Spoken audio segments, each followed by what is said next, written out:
All right, so tonight we're going to start talking about one of the best chapters in the whole book, the neural tissue chapter. And we're going to learn about neurons in the nervous system. And we have two types of cells that we're going to talk about, both neurons, which are the main signaling cells of the body. These are the ones that are specialized for conduction and propagation of electrical signals. And then we have neuroglia, sometimes pronounced neuroglia. Sometimes the British say glia, but either way, it's neuroglia is a correct way to say it. And basically, these are the supporting cells. And you will see them throughout the nervous system, and they play a very important role. And there are many types of glial cells, and we'll encounter several of them as we further progress through the chapter. All right, so we've got the brain and central nervous system, which is our brain and spinal cord, which make up our central nervous system. And before we continue much further, I would like to reiterate a diagram that we drew at the very beginning of class when we talked about homeostatic regulation. And we made the analogy of the HVAC system, that is your air conditioning and heating. And we had out here a thermometer, which is a receptor, and it would send signals to a thermostat, which basically is our regulatory unit, our central regulatory unit. And that would regulate our temperature, and it would take information from the thermometer about what kind of environmental external factors we had. And then depending on what kind of information it received from this thermometer, which is our receptor, it would then issue commands to an effector, which in our case was our HVAC system. So basically our air conditioning or our heating unit or what have you. So this was our system, and we can liken this, you'll see this over and over again as we progress throughout the rest of the unit. So basically what we have is we have a central regulatory unit, which is very similar to our central nervous system, which is made up of the brain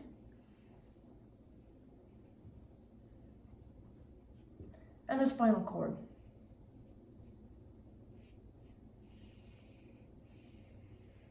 So this is our CNS, or central nervous system. And we can make the analogy that this is very similar to our thermostat in the example. So this is our CNS.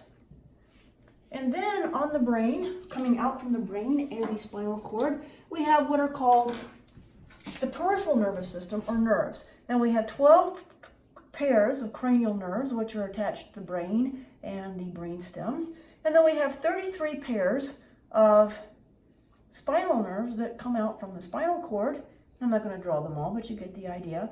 And these are what are going to bring information from the body, from the receptors in the body that are bringing information about the external environment to the central nervous system, and then be issuing commands from the central nervous system to the effectors, such as your skeletal muscles. So our effectors in our case, this would be our peripheral nervous system out here. This is our analogy, PNS. And our effectors would be things like skeletal muscle,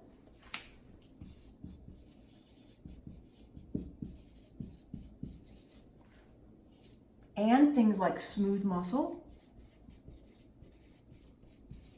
glands, adipose tissue, and so forth. And so in our analogy here, we have receptors that are going to be bringing information about the external environment. And they're going to be bringing information to the central nervous system, which will then make decisions. We'll first collate that information and figure out what to do with it. And then it will issue commands to effectors that will make our body do things to react to our environment. All right, so we have the central nervous system and the peripheral nervous system, as I've just outlined on the board. And we can also subdivide these categories. So, for example, we know that the central nervous system is our central processing area. This is what's going to make our decisions for us. This is where all of our higher order functions occur. This is where consciousness, thought, this is where decision making occurs. And it's also, how we interact or decide to interact with our environment. All right, the peripheral nervous system is going to be everything outside the central nervous system, all the nervous tissue, all the receptors, and all the interfaces with the nervous tissue with their effectors. All right, so the peripheral nervous system, as we've said, is divided into 12 pairs of cranial nerves. I should say the nerves, and 33 pairs of spinal nerves. And as the name implies, the cranial nerves, each pair is attached to the brain somewhere, and the spinal nerves are attached to the spine. All right, so let's look a little bit at the peripheral nervous system, and we're going to look at first what we call the afferent system. And the afferent system is the part that brings information to the central nervous system. So in our diagram here, that would be everything bringing information from receptors to the central nervous system. So this would be our afferent system. Then we have our efferent system, which brings information, or actually brings commands issued from the central nervous system to the effectors. So the way to think of it is the efferent system exits the central nervous system and relays commands to effectors.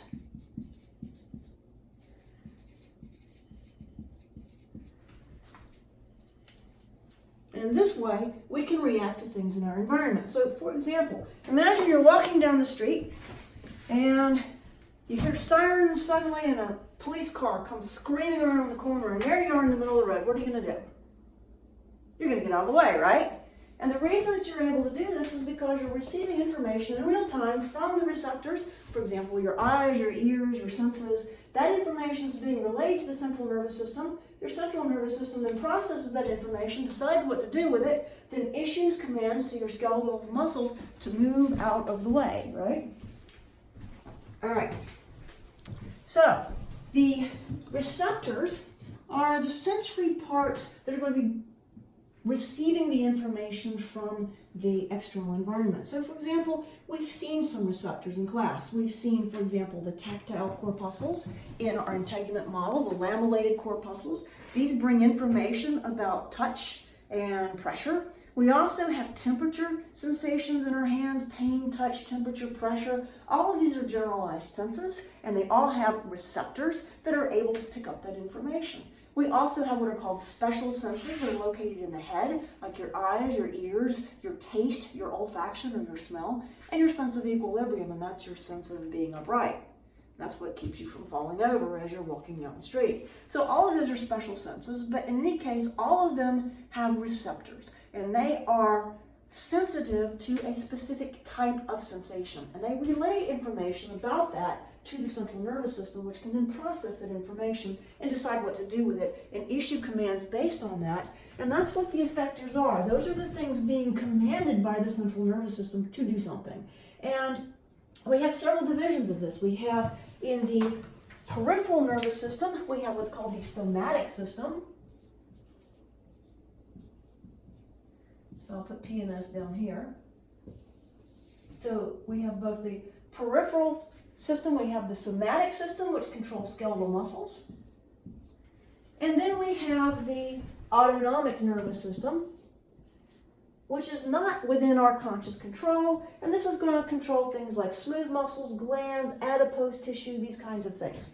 So our somatic nervous system is going to be under our conscious control. So when we do something, the somatic nervous system, when we consciously decide to walk somewhere or write on the board or listen in class, this is part of our somatic nervous system as we're writing the notes that we're hearing.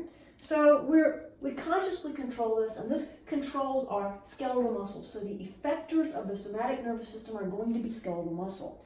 The autonomic nervous system is going to have as its effectors things that are not under your control, such as smooth muscles, glands, adipose, and also I should put one other thing in here, cardiac muscle.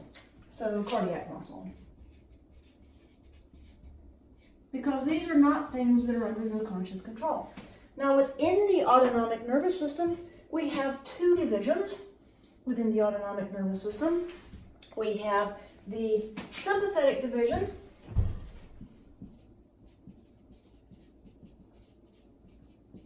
and the parasympathetic divisions.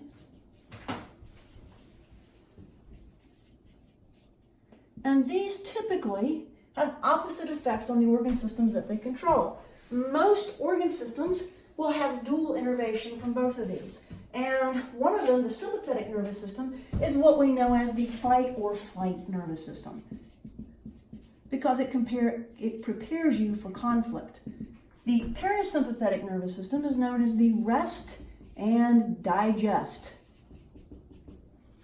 because what it does is it will basically divert energy away from your skeletal muscles, away from the things that you would need when you're highly active, and basically divert those resources, blood supply and so forth, to the digestive organs and to the other organ systems. So for example, the sympathetic nervous system, the fight or flight nervous system, is going to mobilize your resources. It's going to release adipose. It's going to release glycogen stores. It's going to release glucose. It's going to allow you to use your metabolic reserves to be able to do something that's going to increase your heart rate. It's going to increase the force of contraction on your heart so that you can fight whatever the enemy is or flee from it. It's also going to cause your pupils to dilate so you can see and take in more light, see things better. Whereas in the parasympathetic nervous system is going to do just the opposite. So imagine you're going to go out and run a 5K or a 10K, right? And if you've done that, probably have experienced sort of the butterflies in your stomach before you run the race or give a presentation or a recital or something like that.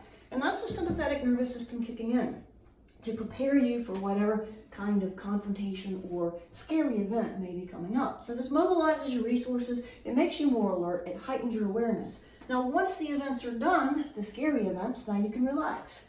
So the parasympathetic kicks in, which is your rest and digest system, and basically it's going to do all the things that the sympathetic system sort of shut down. For example, digestion. You don't want to be digesting a big hamburger while you're running a 5K, right? You don't want to be thinking about urination or defecation while you're running a race or doing something else. So typically what happens is the sympathetic nervous system will divert blood flow to your skeletal muscles. It'll cause your heart to beat faster, contract faster, your blood pressure to increase, so that you'll have and mobilize these resources to be able to be used by the skeletal muscles to be able to do something. Your sweat glands will be activated, you'll sweat more.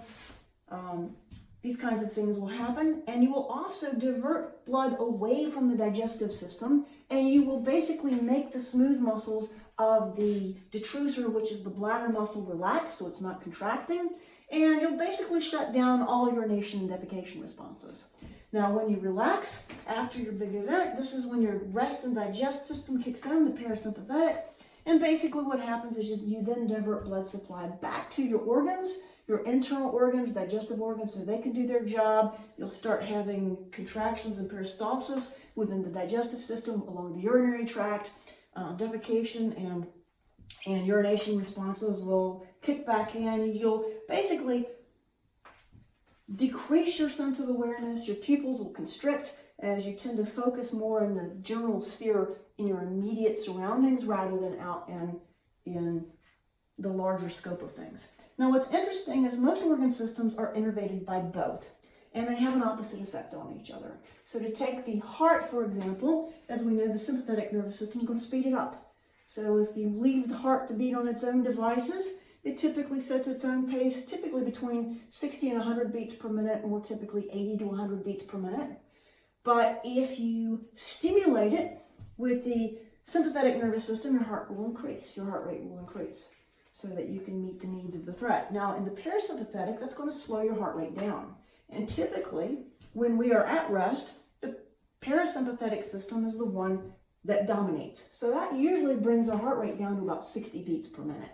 So most people have a heart rate somewhere between 60 and 70 beats per minute because the parasympathetic nervous system is maintaining control over it. So as I say, these two systems work in opposition to one another, and most organ systems have a dual innervation where their equilibrium and balance is maintained by a continuous spectrum along these two systems with a dual innervation, so that whatever is needed at that particular moment, that's the nervous system, that part of the autonomic nervous system that predominates. There are two systems that come to mind immediately: the smooth muscles of the vasculature, that is the circulatory system, and the sweat glands that are only under the control of the sympathetic nervous system. And basically what happens there is the sympathetic nervous system just adjusts its tone, either higher or lower, to control the responses of those two systems.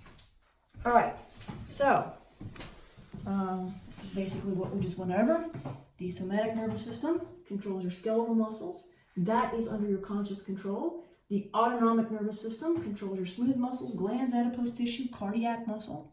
We have our divisions again. We have our sympathetic division. Here's our autonomic. We have our sympathetic and parasympathetic divisions. This is a nice little chart that you have in your book. And so we have so far concentrated on the efferent division of the peripheral nervous system. All right, and we also have our afferent division that we'll talk about in just a second. So we've got our special sensory receptors, which are all located in the head, like your eyes, ears, your olfaction, your taste, and your sense of balance or equilibrium. We also have our visceral sensory receptors, which are inside of your digestive organs inside your body, all throughout your body. So these are the receptors that are bringing information from your viscera. And then we have our somatic sensory receptors, which are all over the skin and basically give us information about our external environment. So this will tell us about our external environment, our general senses, plus we have another type called proprioceptors, which tell us where our muscles are in space, and that helps us coordinate movements. So for example, with this little object here, if I want to grab that, I know pretty much where it is, and I can turn around and grab it without ever having to see it because I know where my muscles are in space. Now for someone who has damage to the peripheral nervous system or has damage to his proprioceptors, these movements are very difficult to coordinate even when they can see the object because they have no feedback from their muscles as to where they are in space. So these type of receptors that are part of the somatic sensory system are located in muscles and within joint capsules, and they tell you about where your joints and muscles are in space. All right, so neurons, these are the main cell of the nervous system. And so what I'm going to do very quickly here is go over the anatomy of a neuron very quickly.